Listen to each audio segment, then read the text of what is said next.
حضور نبی کریم علیہ الصلاۃ والسلام کی ذات بابرکات پر جب پہلی وحی اتری اور عملی طور پر فعلی طور پر آپ بار نبوت اپنے کندھوں پہ لے کے گھر آئے، پیر کا وہ دن تھا، اور پیر ہی کے دن جبرائیل امین اللہ پاک کی بارگاہ سے حاضر ہوئے، وضو کرنے کا طریقہ سکھایا اور نماز پڑھنے کے حوالے سے تعلیم اللہ رب العزت کی جانب سے آپ تک پہنچائی۔ پہلے ہی دن سے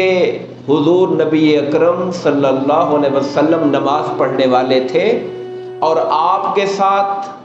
ہماری ماں حضرت سیدہ خدیجہ الکبریٰ رضی اللہ تعالی عنہا پہلی نماز میں شریک تھے،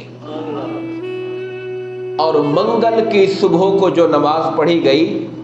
اس میں ان دو ہستیوں کے ساتھ جو تیسرے فرد شریک تھے وہ حضرت سیدنا علی مرتضی کرم اللہ وجہہ الکریم تھے۔ یعنی اسلام لانے کے بعد، قبول اسلام کے بعد جو پہلا عملی فریضہ ہے وہ نماز ہے۔